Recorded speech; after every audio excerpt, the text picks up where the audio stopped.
Yes, and I then want Sharon. that for, Okay. I got here without glasses. Okay, I will Did you, get that. Sloan, you there?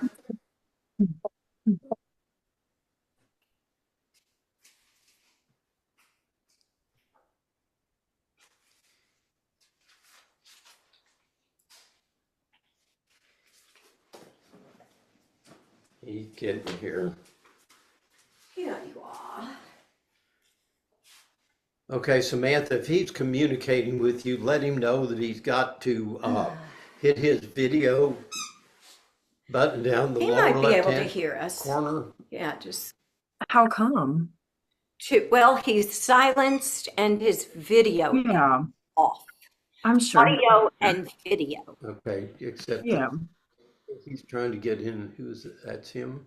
he's, yeah.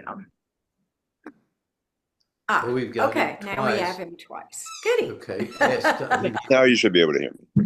Okay, we got you. Yes, we So- can Hey, hear good you. morning. Good morning. Thank you. Thank you for getting my daughter here. Yes, sir. So let's just real briefly run around. I don't know how people are in your screens, but we've got Tom and Alice. Tom is Linnell's brother and Alice's sister-in-law. They're in Denver. We have Cherry Groves, and Cherry has known Samantha her entire life. She's in Shreveport. Drew is in North Carolina, and Matthew is in Blanco, Texas. We've She got knows Pam, Matthew. and I have no idea where Pam is. Pam in- is Drew's sister. She's She's in in- I'm California. still in Southern California, Okay. Moore Park. Moore Park. Okay. And No. then we have Tiffany.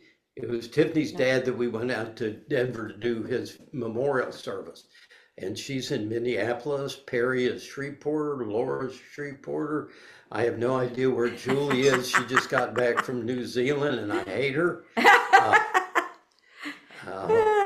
Chandy is from the Denver area. Sandy is Shreveporter. Corinne is You know Corinne. bipolar. This is somewhere between Toledo Bend and Switzerland and Switzerland Shreveport. and Blanchard. Yeah, yeah.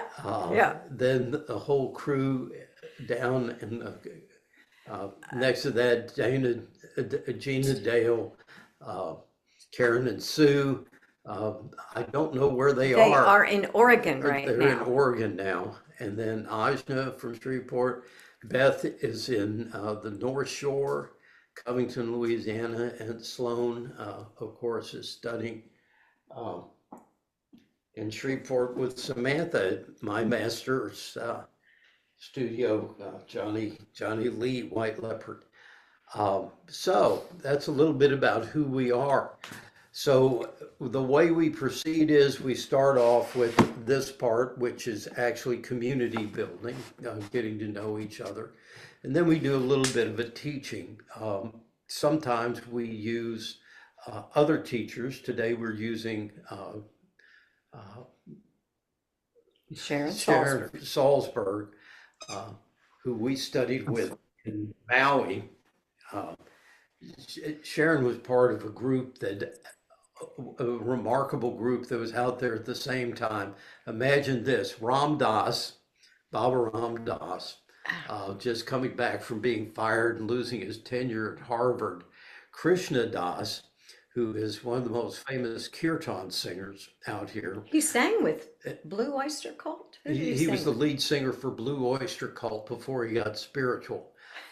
There was another guy, a kirtan singer named Bhagavan Das, which most of you are familiar with, but he was great back in the 60s. Sharon Salzberg and another woman named Mirabai Bush, who went on to write a book with Ram Dass, who is working with street gangs and teaching them mindfulness meditation in Chicago, and also work with the mindfulness components on Microsoft. I'm sorry, on Apple. No, it was No, it was Microsoft. It was Microsoft. Microsoft. For the company For the of company. Microsoft. An amazing group of people. But she's going to be giving us our lesson. But today she's going to be talking about using hearing as the foundation of your meditation. What John Kabat-Zinn calls the soundscape.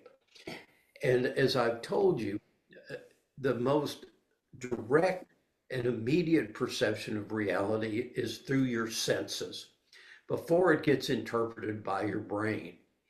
So those impressions, when you think about what's happening, everything that you're looking out there is simply energy. It's vibrational energy.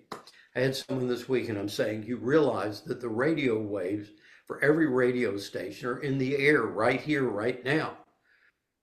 Why don't we hear it? Okay, because we don't have something to receive that wave and translate it into something that we can relate to. Okay, so when you have a radio tuner, what it's doing is picking up one particular wavelength and converting that into sound, which hits our senses. And now I can perceive that energy out there as sound. It's the same way this energy becomes color. There's no color out there. The color is in your head. It's the way your brain translates that energy into something that's relatable. So 99% of what's out there, we can't relate to. Why can't we relate to it? Because it's not being translated into anything that makes sense to us. Okay, now we have 5 outer senses, but what we are learning in Western culture that the East has known for ages is that you also have internal senses. And it turns out that our internal senses are far richer than our external senses are. So what's an example of an internal sense? Balance, the vestibular sense in your inner ear. It translates where you are into space into how to correct to maintain a certain position, okay? Your proprioceptive sense, which is what you all are using in martial arts. Once you leave the ground and you are making a movement, you are not using gravity. You are using your fascia and internal senses within there to orient yourself in space. That is a sense that can be cultivated. We have a sense of magnetic fields, just like animals do, that trackers use, that because we're blind to our inner senses, we don't receive.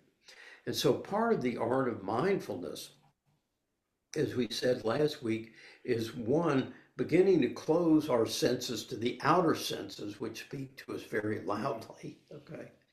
And in speaking to us loudly, overwhelm the more subtle energies. And that's why the East begins us to tell us to become curious about the subtle energies in the body, the chi, and how it is perceiving the world. So there's another example of how to begin to find these contrasts of the senses is to look at the images that telescopes send back of a particular galaxy. And you'll look at it through red light and you'll see one galaxy. You look at it with ultraviolet, you see another galaxy. You look at it with X-rays, you see another galaxy. You look at it with regular light, you see another galaxy.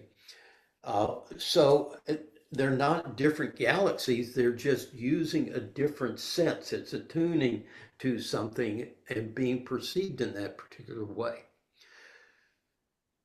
So poets, and you know I love poets, have ways of wanting to tune us in. We picked 2 because today is going to talk about using the outer senses. We'll begin with the outer senses to begin to teach us how to do this. This is an E. Cummings poem, and for those of you who are Unitarians, his dad was a Unitarian minister.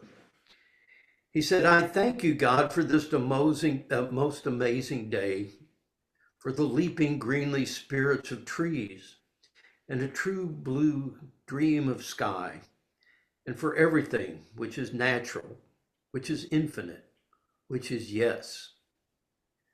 I who have died am alive again today. And this is the sun's birthday.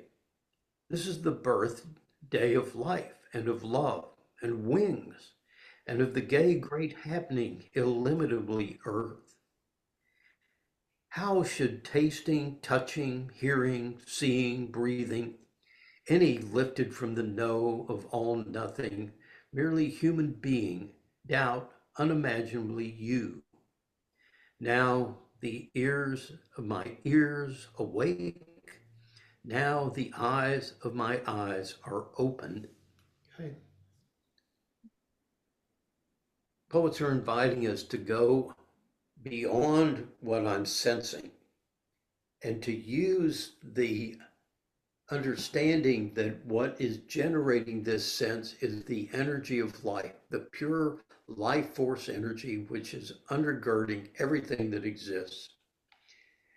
And that impression, that meeting of sense with the energy is what traditional religions call our understanding of God.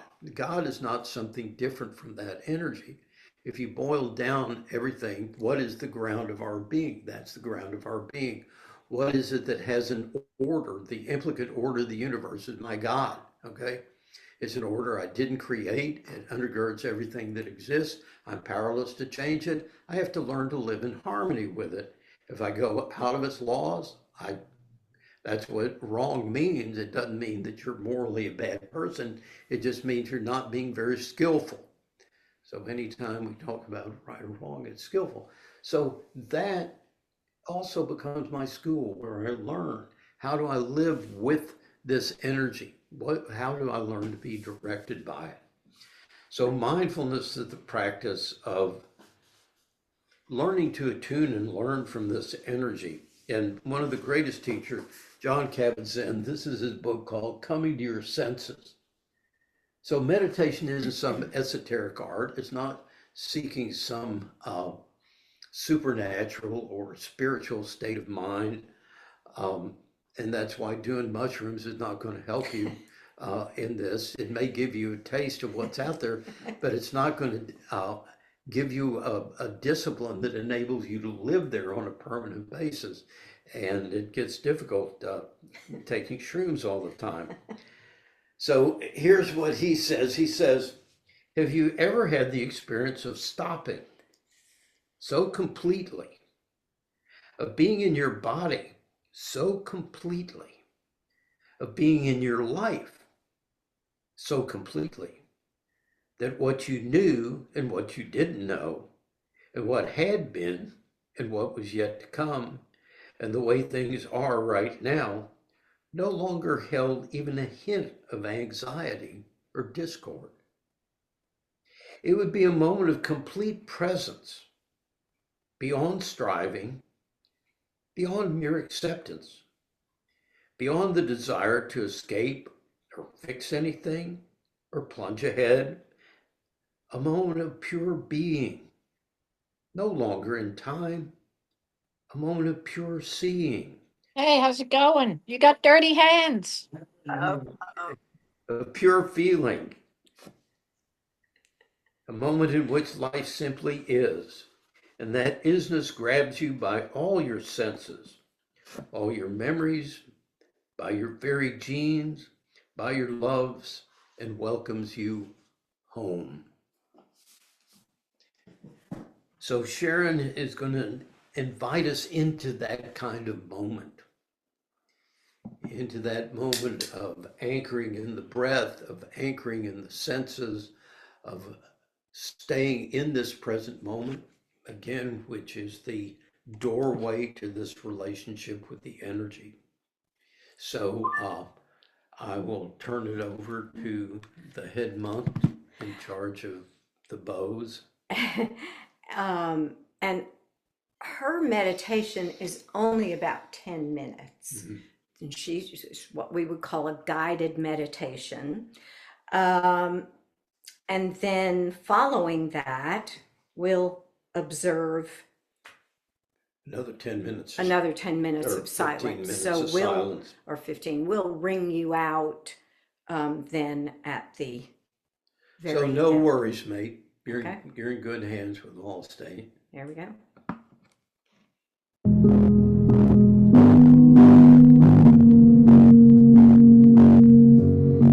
Hearing meditation. Welcome back. Today I'll be guiding you through a hearing meditation. This is a good meditation in and of itself, and it also serves as a good alternative to the breath if for physical reasons like asthma or some emotional reasons that affect your breathing, or you find settling your attention on the breath more unsettling than settling. Throughout the meditation, when I become silent, that is your signal to put into practice what I've just suggested.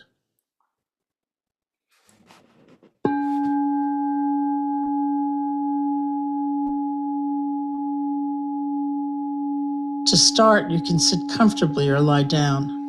You can close your eyes or not.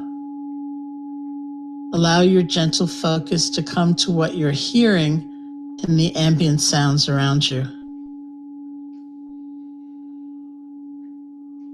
And recognize that sounds is continually coming and going outside of our control. Of course, we like certain sounds and we don't like others, but we don't have to chase after them to hold on or push away. It's like the sound just washes through you.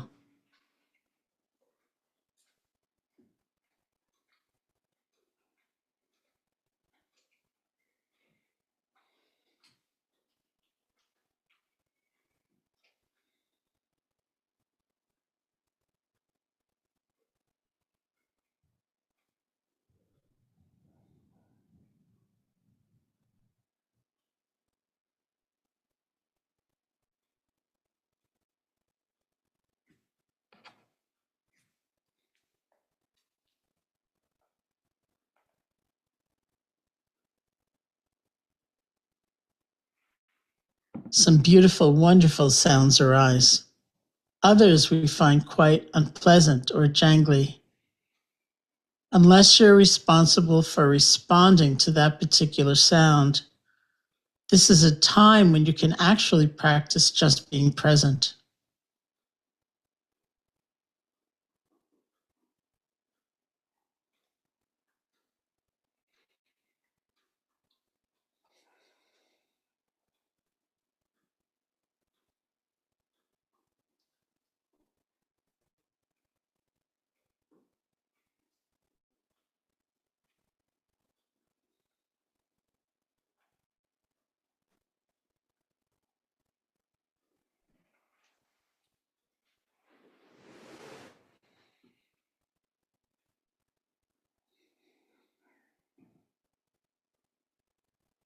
One of the ways we use this meditation is to remind us that we can actually meet any experience with greater clarity and openness, with more spaciousness and kindness.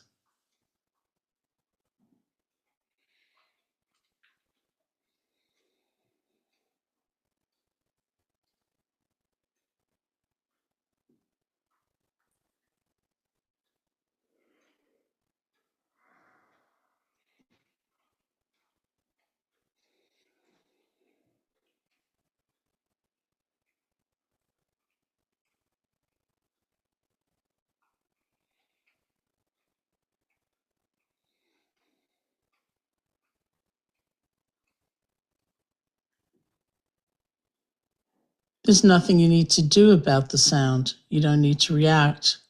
You don't need to try to stop it. You don't even have to understand it.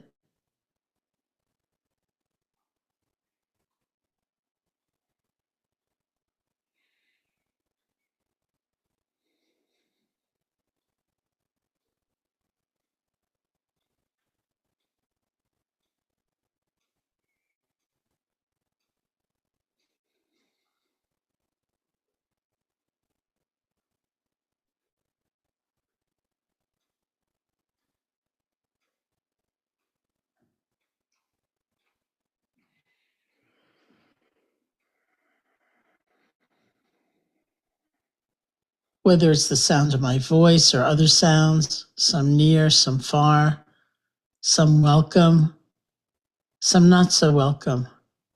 Let it come, let it pass.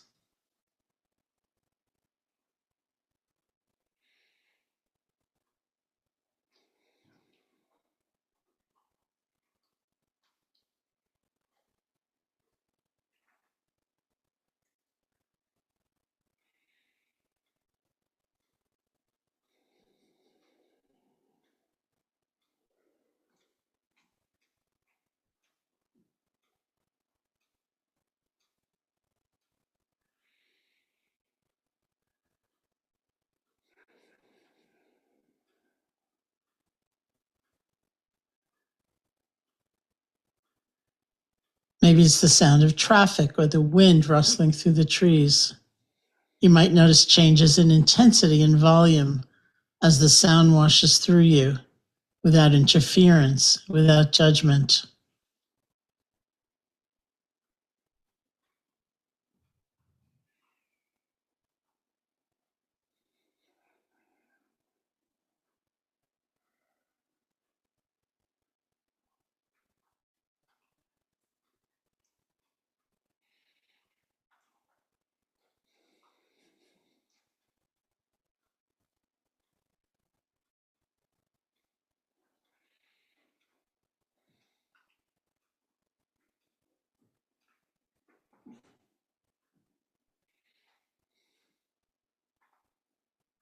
Sometimes we don't like the sound and our body tightens up as though to ward it off or make it go away as we resent it, which is very stressful. Take a deep breath and just relax.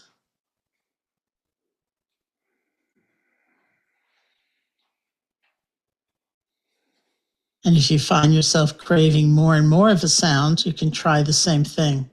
Take a deep breath and relax. Because the sound will arise and pass away without regard to our clinging or condemning. Simply notice that sound arises. We have a certain response to it. And there's a little space in between those two. Stay open for the appearance of the next sound.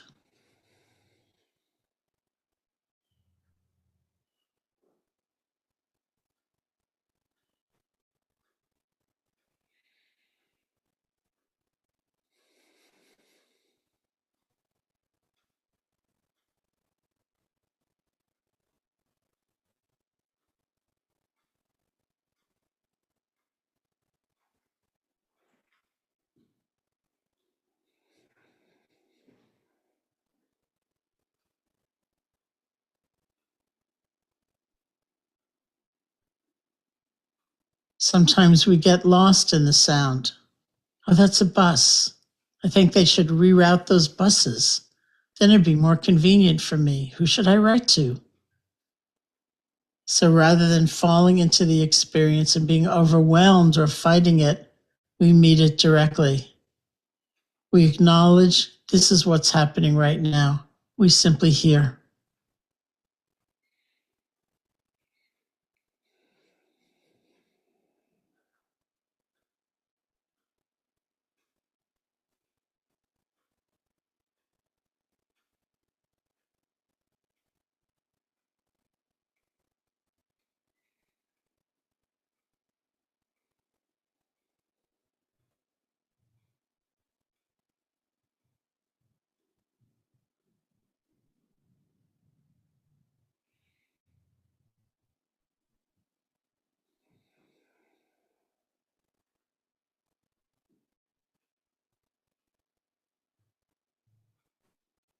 You don't have to send your ears out to listen. Relax deep inside. Create a vast sense of space in which sound is arising and falling, arising and falling. Let the sound come to you and fall away.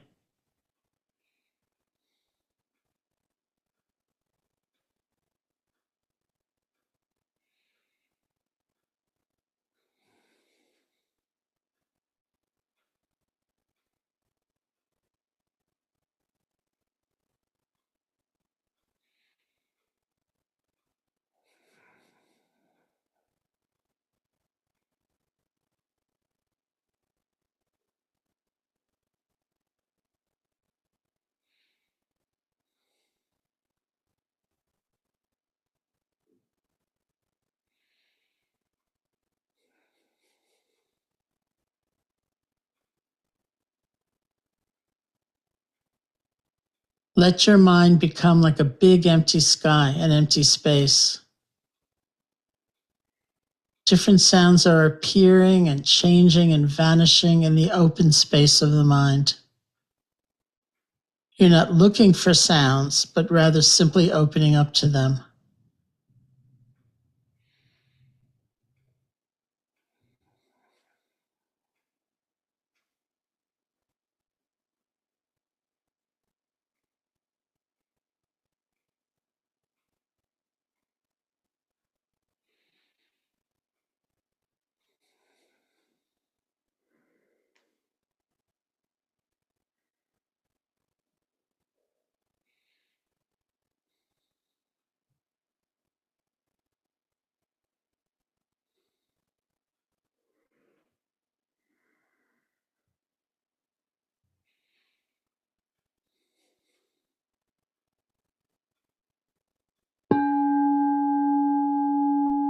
When you feel ready, you can open your eyes or lift your gaze and end the session.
Okay, so let's just talk again briefly about levels.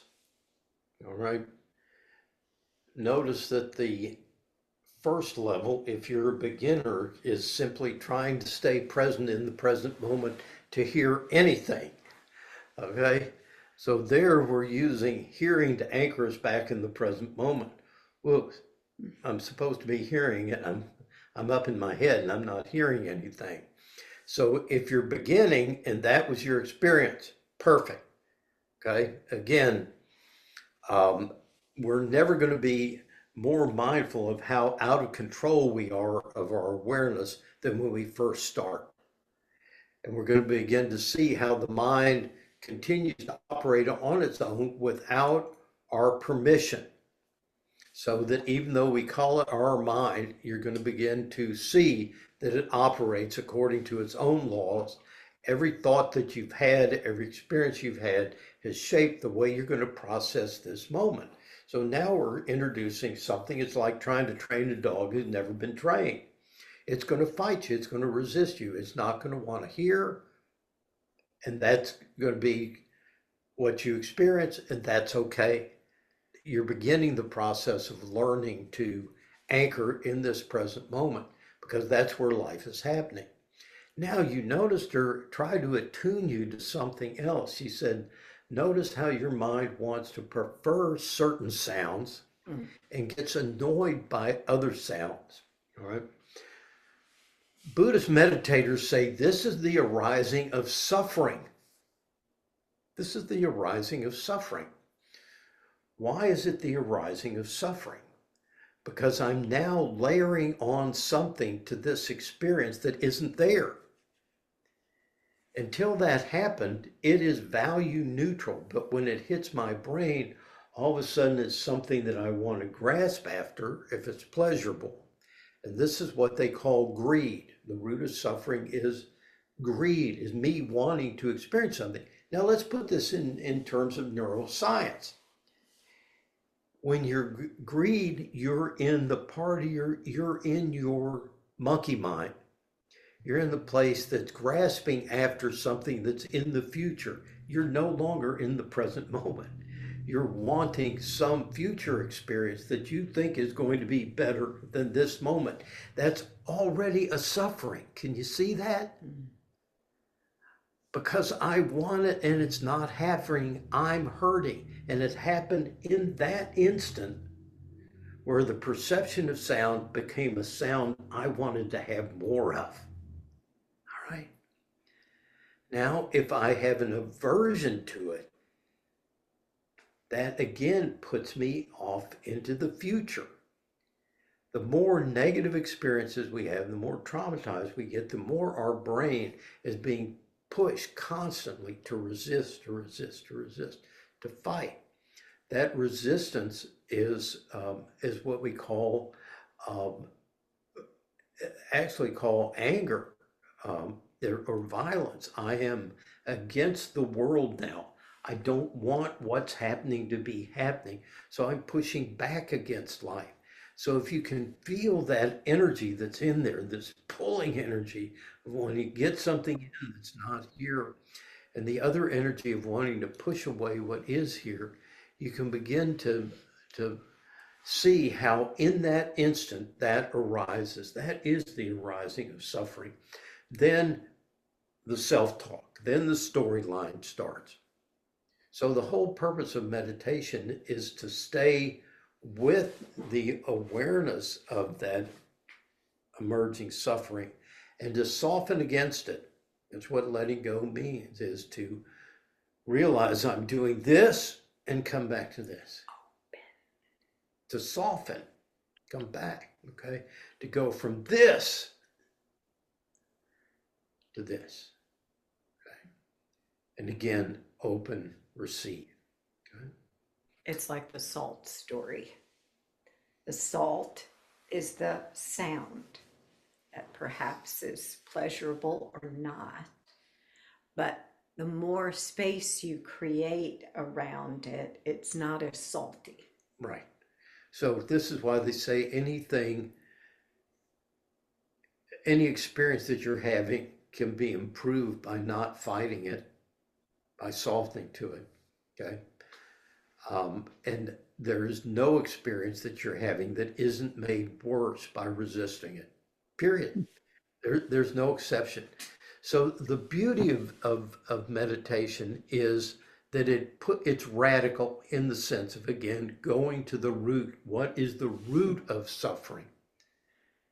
Okay, that's the second noble truth. The first truth, there is suffering. Okay.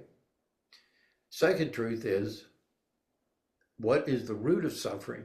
Self-centered desire. When my energy goes to war with the energy of life, now I have this situation, or I've got this situation. Okay. What is the end of suffering? The end of suffering is stop the war, stop the grasping, land in this moment. And the paradox is, when you land in this moment, everything you thought you were going to get by getting this and this, you find that you have. I don't know if that makes any sense, but it's like I say, go to the most profound experiences you've had in your life. Those moments, peak experiences that Maslow had, and notice that you were there not through grasping and not through avoidance, but by letting go. You're never going to find, I say, the ego, which is the grasping and the avoidance, is like Clark Kent and Superman. They're never in the same room together. And so it's not a matter of you being a bad person or a good person. That's why this is not Christianity. You don't get to the good place by being a good boy or a good girl. You get to the good place by letting go of trying to be a good boy or a good girl and simply be. Does that make sense to people? Okay. So questions, comments? There's just one comment to what you just said in the end about Christianity. I think true Christianity is that realizing that you don't have to be a good girl or a bad girl, but that you have grace no matter what. Absolutely. I just don't want to get that confused, because there's, religion is just difficult. Right. Well, right now the thing going on in America is a religious thing. We just read an article in the New York Times that talked about Texarkana, interestingly enough, and the Biden administration poured millions of dollars into our community, hoping that it would sing things towards a more liberal direction.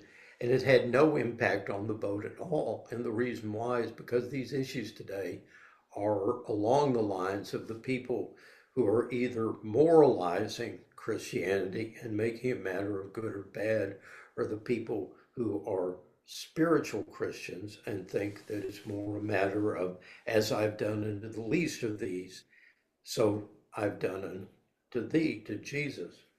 And those are hugely different approaches, even though they're both called Christian.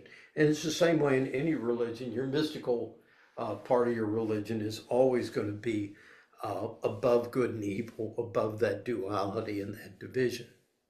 If that makes any sense. So I'm glad you point out. I'm not being anti-Christian at all. This stuff may be a better Christian.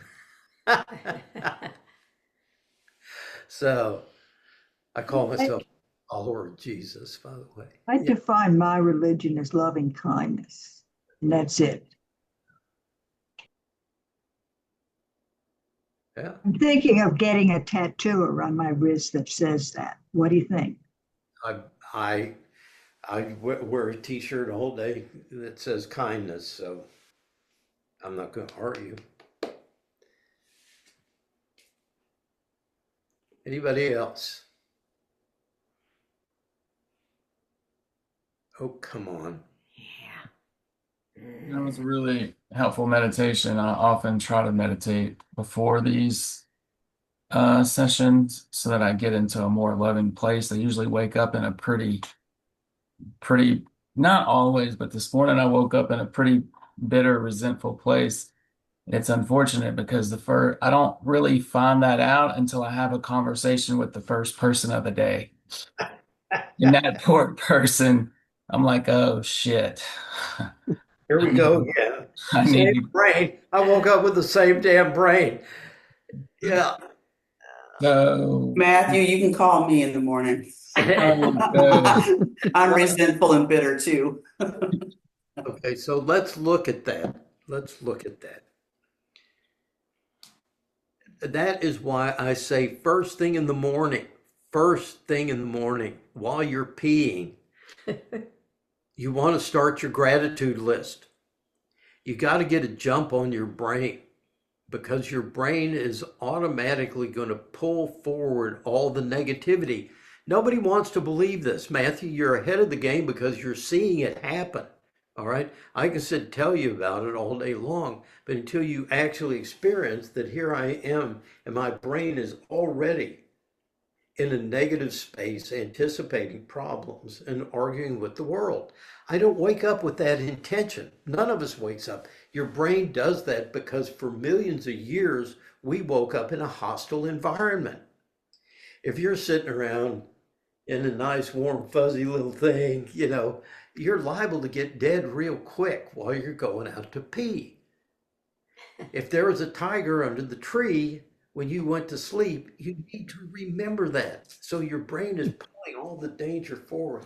You can't judge yourself for that, but you can learn to see it and you can learn to skillfully relate to it by looking around, making sure there's no tigers in the room, and then start the gratitude list. can I make one tweak adjustment Yep. that's personal to me? When I'm in the cloud, so to speak, I can go through a gratitude list and give it the middle finger. But after I sit for 20 minutes, then I become open to gratitude.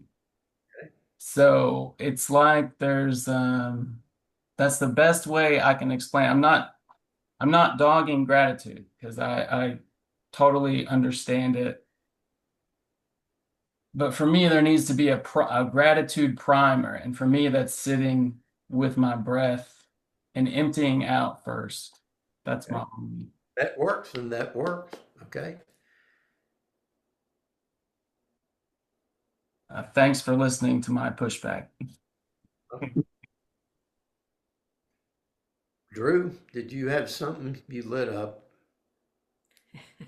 No, it's just lighting up.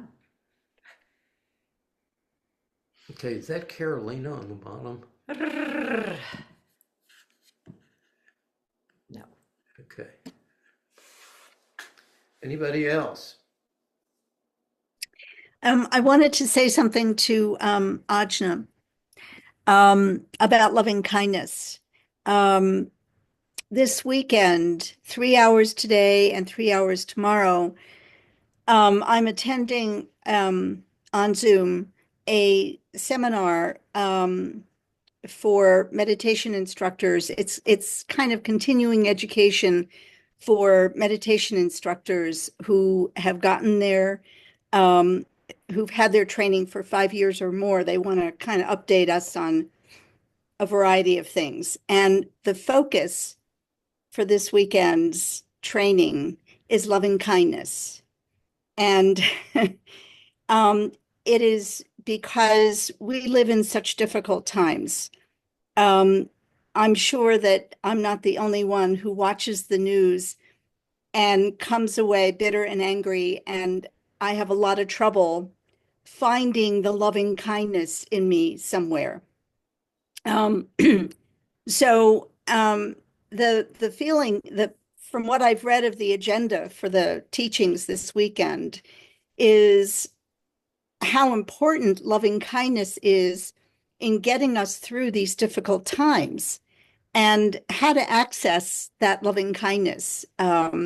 which is becoming, I think, more and more difficult, right? The more we see of what's happening on the news, I won't go through it because I don't want this to get political, but the harder it is. And how do we keep from hardening our hearts, right? It's very easy to fall into that hole of hardening your heart when you go through all the terrible things that are happening. So maybe next weekend I'll be able to say something more helpful. But you're right, Ajna, loving kindness, being able to practice loving kindness all the time, having that awareness when the awareness that you are starting to feel bitter and angry at things that you are seeing and hearing. The first thing is being aware that that's happening in your mind, and then how do we deal with it? So I'll be a little bit more helpful next week. Thank you. And we'll want to hear about it. So again, be careful of what you feed your head. One of the things that they really suggest you not do is watch the news.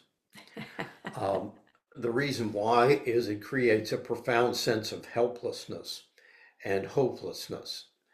Our brains aren't meant to deal with reality at that scope. I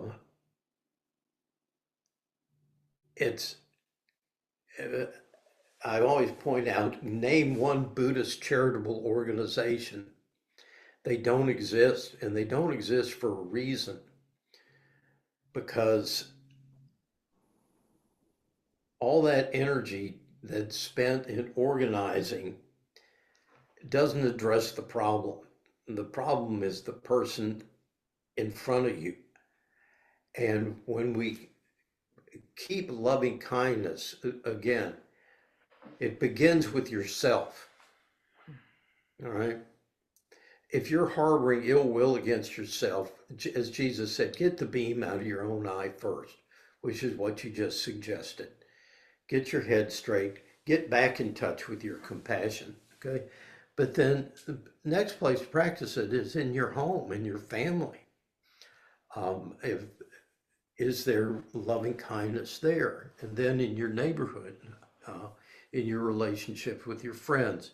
And your biggest power and the biggest source of influence is in the people closest to you.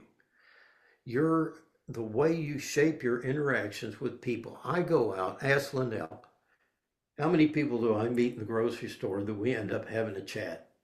Okay? It's that simple.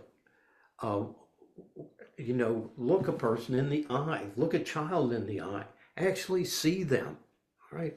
That changes a whole environment. It has a ripple effect. And we get overwhelmed with thinking big scale when we forget that the most profound starts closest here. The energy, what's the energy you're generating? And that's why most of your teachers will say the biggest gift you can give in these political times is stay in a peaceful place, stay in a loving place. Yeah, Corinne? Yeah, I just want to second that, Chandy, to where the news comes in. I just blanket it now as bad, so I'm not going to watch it. Okay. And I can't change that on a big scale.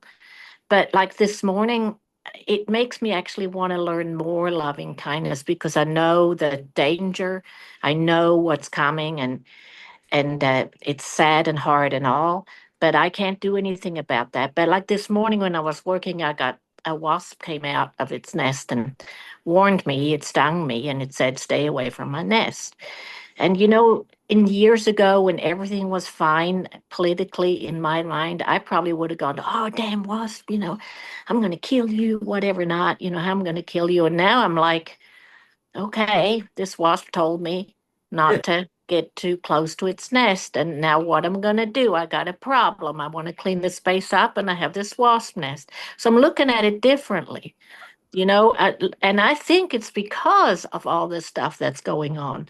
I'm training myself in being stronger in loving kindness. I'm training myself in learning how to do that. And I find that my distraction is um, watching an old movie on TV or playing a game on the computer. That is like when I dig my head in the sand and do that. I see that too, but that brings me a little bit of relaxation too.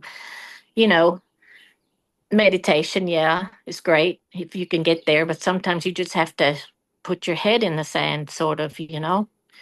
But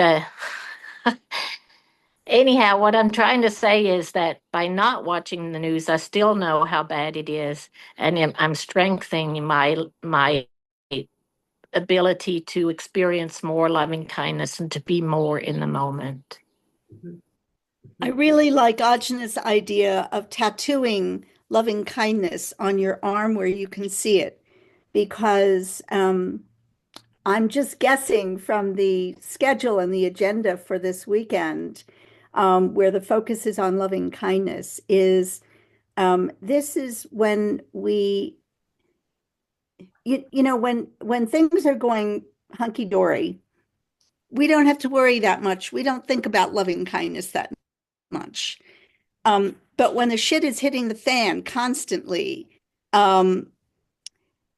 that's when loving kindness is the hardest. It's the biggest challenge.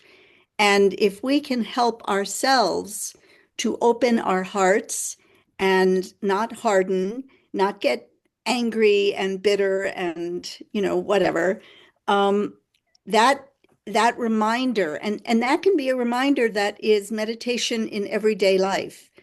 I'm going to be starting a group here. Tom, you know this. I think Barry told you, that is going to be meditation in everyday life. And that is how you can make every moment of your life a meditation, by being present and being aware.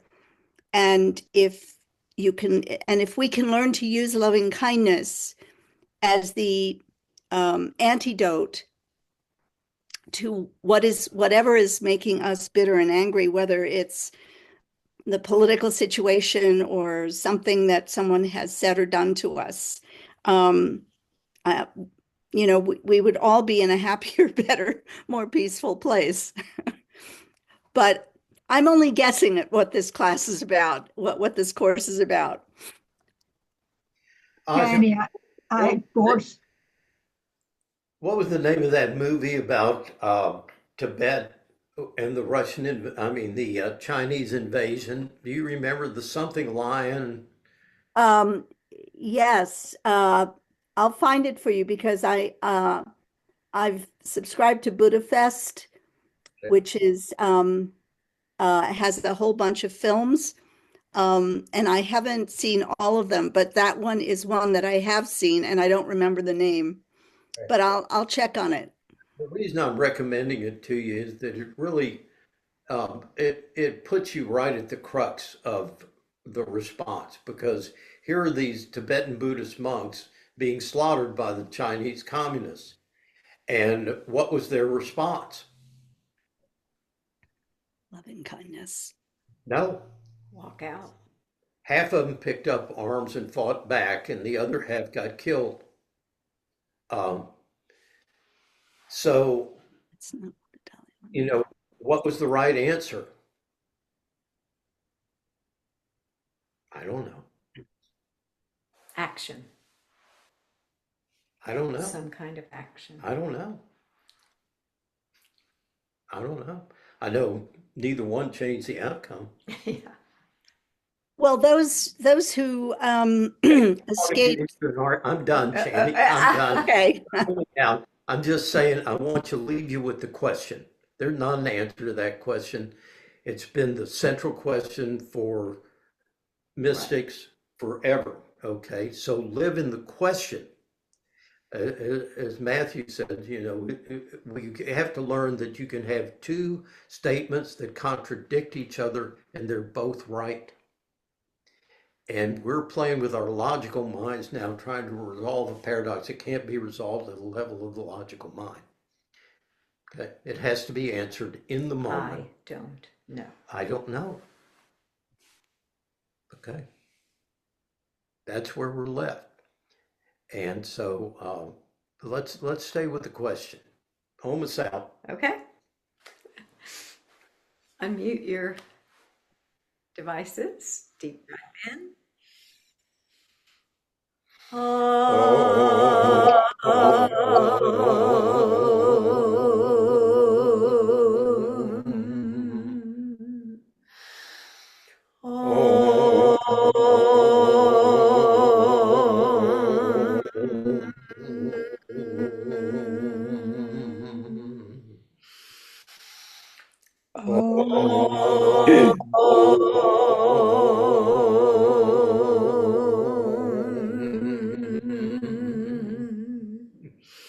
Wow. Wow. Wow. Love you all. Love you more. Thank you all. Thank Take you. care. Get on Thank next you. week. Great week, Yeah. everyone. Me too.